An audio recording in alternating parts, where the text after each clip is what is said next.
대기업 시청자 SY 주주 여러분들 반갑습니다. SY 관련돼서 여러분들이 알고 계셔야 되는 중요 이슈와 내용들 전달해드리고 있는 멘토 이진욱입니다. 자, SY가 최근에 이제 또 서방 국가와 합의를 하겠다. 푸틴의 이런 발언 때문에 다시 한 번 더 주가가 5,000원 저항대였던 상단을 돌파를 했고, 지금은 또 이슈가 사그라들면서 조정 구간에 있습니다. 잠시 뒤에 이 차트 관련돼서 주가 분석 해보는 시간 함께 가져보도록 하겠고요. 이어서 또 이 우크라이나 재건 그리고 또 전쟁 관련돼서 이슈가 몇 가지가 있습니다. 그래서 함께 또 이슈 모아서 함께 또 체크를 해봐야겠죠. 현재 우크라이나 이 예산 관련돼서 지금 현재 하의원 쪽에서 통과가 안 되고 있는데 이게 통과될 가능성이 조금 점쳐지고 있거든요. 그래서 이러한 부분이 이 주가에 또 어떤 영향을 미칠지에 대해서 함께 좀 체크를 해보는 시간 전반적으로 가져보도록 하겠습니다. 자, 첫 번째 이슈와 함께 보도록 하겠습니다. 미국 공화당 하원 의장 우크라이나 추가 지원안 협상 가능성을 시사했다라는 소식인데요. 자, 앞서 10월이죠. 작년 10월 달에 바이든이 80조 정도의 규모의 이 우크라이나 지원 예산안을 의회에 제출했는데 지금 상의원은 통과가 됐는데 하의원의 반대로 통과가 안 되고 있는 상황이죠. 그래서 이 하의원의 미국 존슨 의장이라고 해서 이분이 굉장히 중요한 인물입니다. 이분이 어떻게 좀 잘 해결하느냐 마냐에 따라서 우크라이나 지원의 방향성이 갈린다라고 볼 수 있겠습니다. 자, 그러면 하의원들이 왜 우크라이나 예산안을 반대를 하고 있는지 이유를 먼저 알아야 될 것 같은데, 일단은 첫 번째는 아무래도 미국 입장에서 우크라이나를 지원을 해주고 있는 상황이죠. 계속해서 2년 넘게 그 금액이 지금 현재 100조가 넘어가고 있어요. 근데 그렇다 할 뚜렷한 성과가 일단 없습니다. 그래서 이 러시아군이 더 이상 진전하지 못하게 막는 것일 뿐 계속해서 쏟아붓는다라고 해도 더 나은 결과가 가져오지 못하니까 이게 미국 입장에서는 자국민의 세금을 걷어들여서 또 지원을 해주다 보니까 이게 맞나? 어떻게 보면 강경파 입장에서는 그렇기 때문에 가장 반대하고 있는 이유가 크지 않을까 이렇게 조금 생각이 들고요.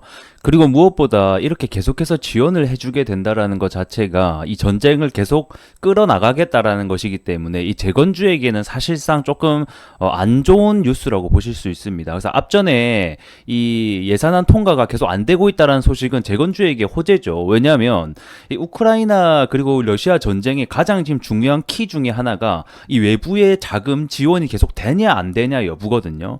그래서 이 러시아도 이번 인터뷰를 통해서 푸틴이 이런 말을 했죠. 너희 서방 국가와 이 유럽 쪽에서 지원만 안 해주면 벌써 이 우리 우크라이나 러시아 전쟁은 끝났다. 이렇게 얘기를 한 만큼 지금 서방 국가와 그 다음에 뭐 유럽 국가들의 지원을 계속 해주냐 안 주냐가 결국에는 우크라이나 전쟁이 계속 이어지냐 안 이어지냐의 중요한 키포인트가 된다고 보시면 됩니다. 그래서 이러한 뉴스를 제가 여러분들에게 가져온 것이고요. 이번에 이 공화당 하의원 측에서는 어떤 식으로 협상을 하고 있는지에 대한 내용을 보게 되면 일단은 첫 번째는 그냥 일단 돈을 주는 게 아니에요. 이제는 대출의 형식으로 자, 지금은 내가 너희들한테 빌려줄 테니까 너희 상황이 조금 나아지면 나중에 다 갚아. 이런 식의 형태가 지금 나오고 있는 거고, 두 번째는 러시아의 자금이 그리고 자산이 미국에 좀 동결돼 있는 부분들이 있거든요. 이걸 가지고 우크라이나에게 지원해주겠다 뭐 이런 내용도 나오고 있고요. 그 다음에 세 번째는 지금 현재 러시아가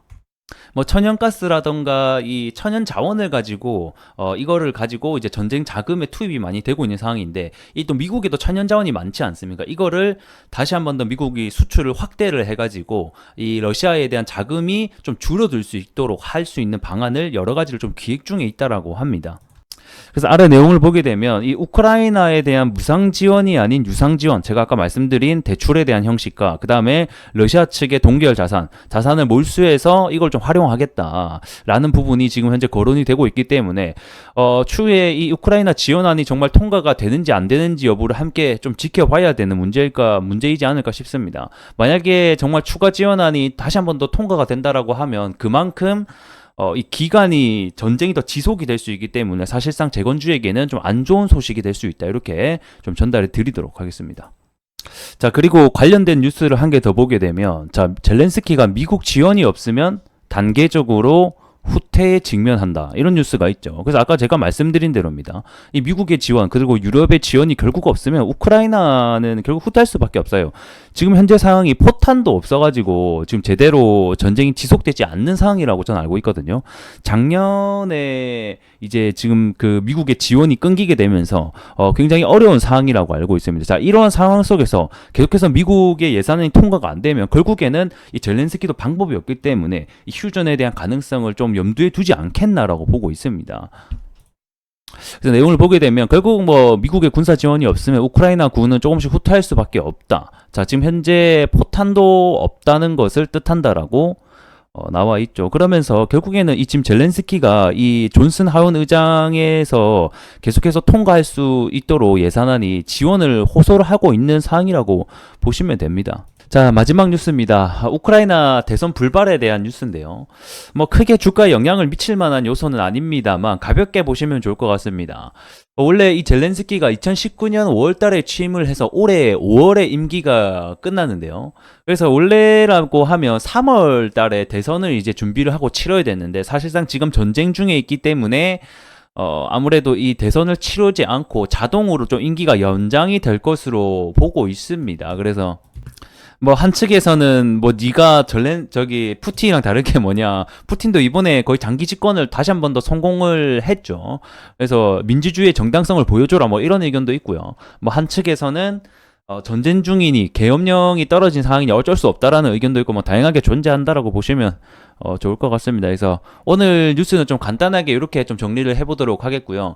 자, 아직까지는 이 우크라이나 종전에 대한 얘기는 없어요. 하지만 계속해서 이 우크라이나와 그 다음에 러시아의 사태가 어떻게 진행되고 있는지를 우리가 알아야지 이 속에서 실마리랑 힌트가 어느 정도 있거든요. 그래서 이런 내용들을 계속해서 전달 드린 이유는 이 안에서 우리가 가져갈 수 있는 또 포인트들이 있기 때문이다라고 보시면 좋을 것 같습니다. 그래서 뭐 물론 전쟁이 빨리 끝나고 휴전이 되면 가장 좋겠지만 지금 상황 속에서는 아직까지는 그렇지 않기 때문에 현재 우크라이나와 그다음 러시아 전쟁에 관련된 이슈들을 계속해서 제가 얘기를 해드리면서 이렇게 정보를 전달해 드린다라고 보시면 좋을 것 같습니다.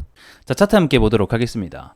SY 제가 3월 13일 날 이렇게 장대 양봉이 나왔을 때 리뷰를 해드렸어요. 이때 뭐라고 말씀드렸냐면, 자, 과거 2월 13일 날 나왔을 때 장대 양봉과 이번은 조금 다르다라고 설명드렸죠. 왜? 자, 과거에 주가 상승이 나왔을 때 거래 대금은 조금 약했어요. 그래서 힘이 약한데 이번에는 바닥 부근에서 과거에 주가가 큰 상승이 나왔을 때 거래 대금과 거의 맞먹는 거래 대금이 나왔기 때문에 이번에는 추가 상승에 대한 가능성이 높다라고 설명을 드렸죠. 자, 그리고 나서 하루 쉬어주고 다음날 상승이 5,000원까지 나왔습니다.